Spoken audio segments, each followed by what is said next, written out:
Alrighty, guys, what is going on? This is the 5-point preview for the Monday Night Raw on 6/30/2014. After one hell of a pay-per-view last night at Money in the Bank, a lot of people are probably pissed off about what happened. Me personally, I understand. I'm more patient. I'm ready to go, and I think putting this title on John Cena was the right thing, even though a lot of people think it's not. Because let's be honest, in the last 6 months, Roman Reigns' rise to glory has been absolutely fantastic. He's still got a long ways to go. But he hasn't had the title for 6 months, and we love him and love him even more without the title. So when he finally gets it, we're going to fucking love him even more. So be patient. Stop being a whiny little. Anyway, let's get into the 5-point preview tonight. It starts off with the champ versus the Authority, according to WWE.com. Yes, John Cena is going up against the Authority now. The Authority had a plan to have Randy Orton win the championship. Kane was in that match to assure. Last night, there was so much blood coming off of Randy Orton, I thought, hell, we were back in 2001. There was so much blood. In fact, when the match was over and they cut to him, Randy Orton was pouring water on top of his head, and he was still bleeding like a fucking monster. He goes on to get 12 staples last night and busted open pretty bad. No signs of a concussion yet, though, so that's always a good sign. John Cena is champion again. That means for the first time he finds himself square in the crosshairs of the COO Triple H. Cena otherwise occupied for much of the game's pursuit of the championship. But now that he's got the crown jewel, that the king of that he cut. Wait a minute.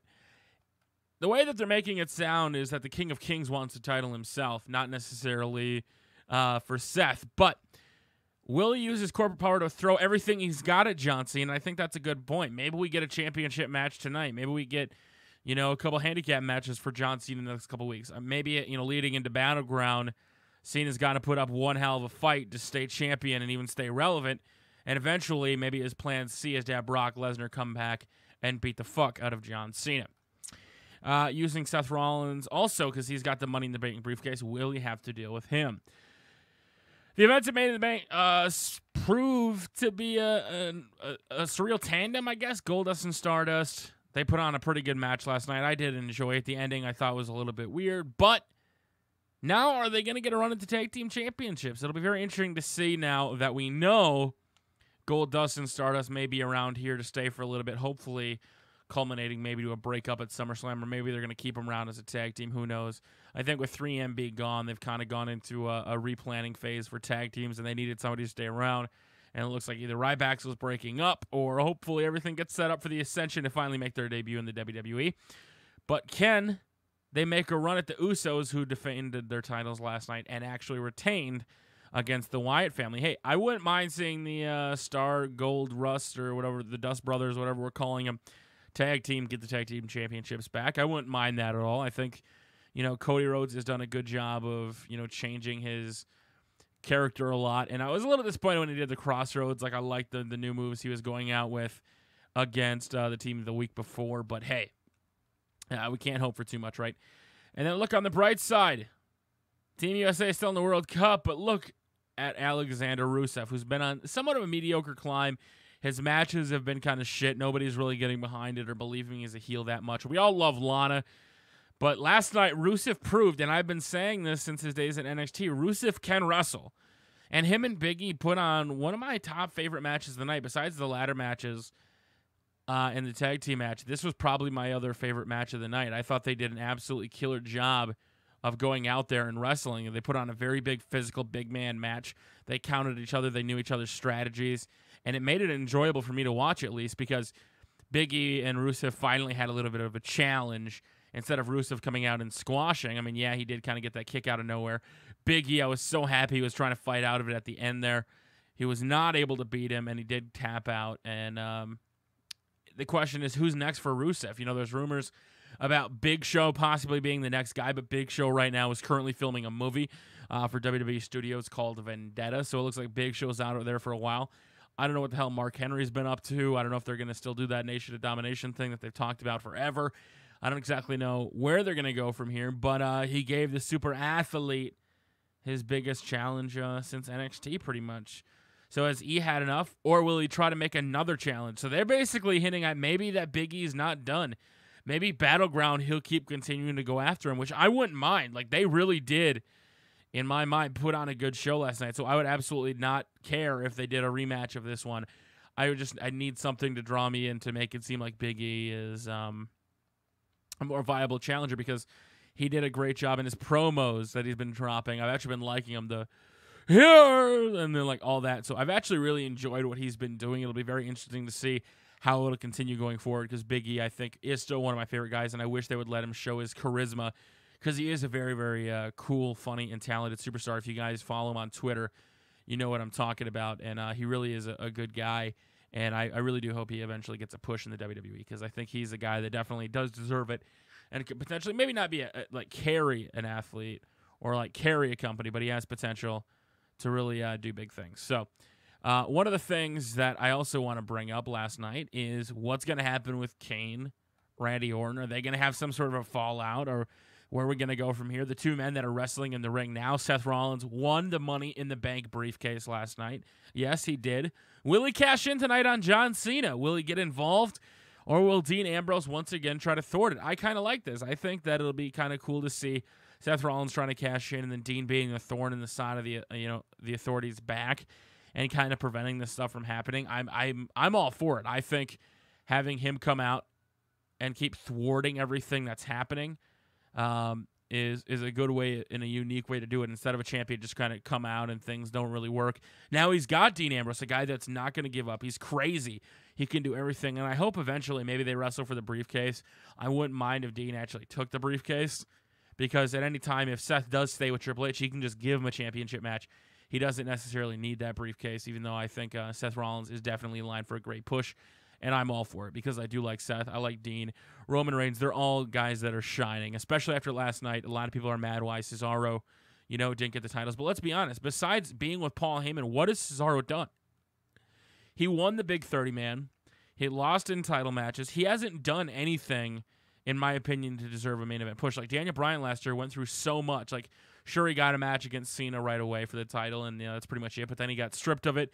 He had to go through all these opponents. He had to go through all these handicap matches, these 3-on-1 gauntlet matches. He proved he was a main eventer. He went out there and did absolutely everything he could to show why he deserves to be in the main event. And so far, none of these guys that were in that championship match, besides John Cena, Randy Orton, Daniel Bryan, none of those guys have proved they deserve to be in that match. And I'm not saying they shouldn't be, because I think you do have to put fresh superstars and fresh talent in the main event to keep things cooking. But I still think they got a while's way to go, and that's one of my favorite part about Daniel Bryan last year was his chase for the title, not necessarily him just getting it. And I think that's what Roman Reigns is going to have to go through. That's what Dean Ambrose is going to have to go through, because I don't know if Dean makes it eventually to that level where he goes out there and becomes WWE World Heavyweight Champion. But I think he definitely will be a thorn in the side of Triple H and will definitely become a menace for him. So. And also, the one final piece, WWE World Heavyweight Champion puzzle. At the Money in the Bank kickoff, Daniel Bryan made his first public appearance since being stripped of the Ultimate Prize and taking questions. There's still no timetable for his return, but he did end his question and answer with the promise that whoever was champion was on borrowed time until he reclaimed it. And, it'll be very interesting to see, because there's rumors flying around now that he will be out for anywhere from 6 months to a year, which would be very, very detrimental, I think, for him. I think if he is in fact out that long, I think it's going to hurt Daniel Bryan. I think that it's going to be a big thorn in his side for his push, because it's just kind of a push killer. I hate to say it, but it really is. They invested so much time, money, and effort into him, and now he's going to have to be out even longer than he already is. That, to me, is a problem. Not necessarily saying that he hasn't deserved it, because he absolutely does, but WWE has to find a way to get their money out of him. Also, something I wanted to bring up, Hulk Hogan offered his services to John Cena. Is Hulk Hogan the man that, they had a handshaking, all this good stuff leading up to WrestleMania? Is John Cena destined to get the help of Hulk Hogan? Will Hulk Hogan join him? I think maybe I wonder if Triple H's plan, Jay, is to have Cena turn heel. Could you imagine that? Would there be any bigger thing? And then have Seth Rollins be the guy to turn face against John Cena and cash in against a heel Cena? How awesome would that be? Is anybody else kind of getting excited for that? I think that would be I don't even want to imagine that right there. That's a way to get Seth back in the good graces, and a lot of things, leading up to some cool stuff. Also, I want to know what your guys' thoughts are. This is kind of the question of the video. If you watched Money in the Bank last night, did you have any issues with the WWE Network? Did your service not work right? Did it shut down? Did it end? A lot of people saying that, their stream wasn't working properly, that it wasn't running. And me personally, I didn't really have any issues, but I know some people, apparently, one of the top hot topic on Google is how to cancel WWE Network subscriptions because of how poorly the stream was running last night. I thought it was running fine. That's just me personally. But I want to know what you guys think in the comment section below. Did the Money in the Bank pay-per-view stream work for you or not? And what else is there for Money in the Bank? You have to see what's Damian Sandow, what characters are going to come dressed out like next. Maybe if you guys predict. Where is Raw coming to from tonight? I can't remember. But get your predictions. Who is Damian Sandow coming out as? I think that's something I probably should have looked up first. Where is he coming from? And wait a minute. I actually know he's from Connecticut. They're in Connecticut tonight in Hartford. So does he come out dressed like Vince McMahon? I want to know. Let me know who Damian Sandow is going to impersonate next. I think it'll be a good Monday Night Raw, seeing who Paige has. Hopefully maybe a diva gets called up. Maybe somebody breaks up. Who knows? There's a lot of crazy stuff that can happen in WWE, and we'll find that out tonight from Monday Night Raw from Hartford, Connecticut. And Seth Rollins trying to finish off this match. He's up top. Seth, big frog splash. This could be it. This could be it. He's setting up Dean. Big kick to the face. Seth Rollins going for that blackout. Not the blackout. The curb stomp right in the face.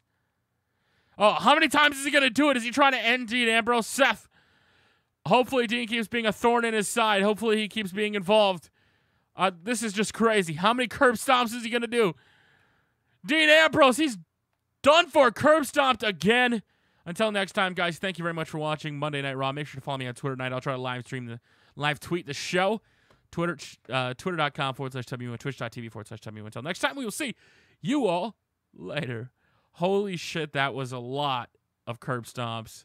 I honestly wasn't even expecting to do that many. That's just absolutely insane.